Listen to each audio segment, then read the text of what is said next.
Should I just quickly talk about M1 just in case somebody hasn't done it? All right, so for M1, you're looking at all the stakeholders that you mentioned in the P2. So look at your PowerPoint and look at the internal and external stakeholders that you mentioned for Amazon and the Access project. Then you're basically looking at how the business communicates. And please remember that we did an exercise on here somewhere where you filled out a sheet. I can't think for the life of me where it is now. No.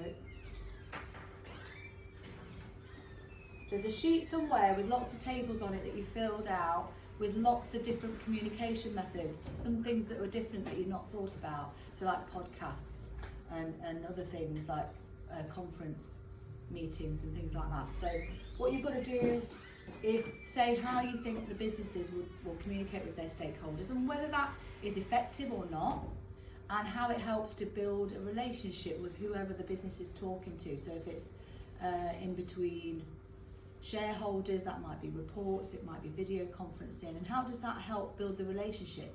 For example, video conferencing is where you can see people's expressions, you can see people's get people's feedback from their body language, and it's nice to be able to communicate with people face to face, even if it's on camera. That is useful and effective because you can get people from all over the world on the set at the same meeting. Okay, so that's what you're doing for M1. If you guys haven't done that, then that's what you've got to tweak a little bit. Okay, so M2, analyse the structure of the business and how it allows it to achieve its aims and objectives. So you, in your P3, were looking at the aims and objectives of Amazon and Access project. So you're looking at the hierarchical structure and a flat structure. How do they help the business meet their aims and objectives? So what we're trying to do here is have you understand a little bit more about the structure. So if you've got a hierarchical structure, you've got many staff, lots of skills within that structure. You've got people that are specialists, haven't you?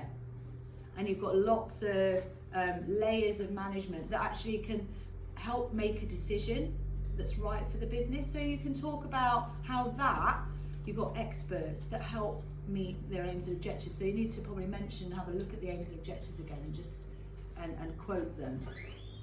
And that's the SMART objectives that we were looking at in P3.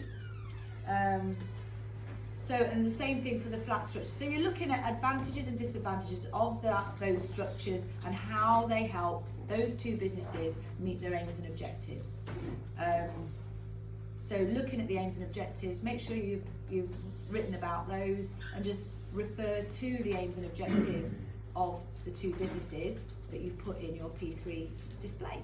All right? If you haven't got access to all of those documents, you probably should have. So make sure that everybody's got a share in all of the documents that you've produced.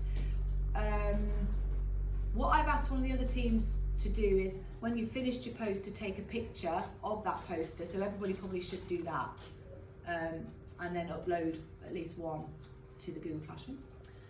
Right, so that was number one. No, it wasn't. No, it wasn't. Identify the feature of the business structure. Yeah, so that's what I was talking about, the business structures, the hierarchical and the flat. And then number two in here, can you just listen? Right, we mentioned functional areas. So you might have done finance, you might have done human resources, you might have done some specific for Amazon and some specific for the Access project. And then you're developing what's the advantages and disadvantages of having people in those teams. What can they do to help the success of the business? So human resources can recruit the right people. They can have really good interview techniques and testing of new staff and make a probationary period, so they're trying out the staff, see if they fit in. And if they do that well and they get good staff, that means that the business can help meet their aims and objectives. Again, with finance, if they're looking after the money really well they're checking what's coming in, they're making sure they can pay the bills, they pay things on time so they don't get fines, they're not taking loans all the time and paying interest. Finance can help a business meet their aims and objectives. So you might have specific ones for Amazon and the Access Project, and so therefore, you know, you're just going to see what you think that they do that help them meet their aims and objectives. All right, so that's the merit. And distinction. Explain how you can judge the success of a business, for example, increased sales and profits, business expansion, business image, brand, size of market, expanding product range, etc. Evaluate the reasons for the success of the business. Explain how, I'm just looking at this again. Explain how you can judge the success of a business. Increase. Oh yeah. So that's basically what I've put in the EG. You can put in your own words and anything else that you can think about. And then number 2, where it says features, what that refers to is P1. Remember all the way up the top of your list here, all of these are features. Okay, so how does the ownership type help the business to become successful? And literally not writing very much, just cover how the liability helps them be successful, how does the sector help them be successful, scope, size, and I mean actually that's it really. And you could say about positive news, how can that help them be successful? So that's part of the D1. And explain how, we were looking at, actually in somewhere on your Google Classroom, is we were looking at why is it important to have aims and objectives for a business? And if you have aims and objectives, how does that help the stakeholders? And how does that help you become successful as a business? Okay, so that was that.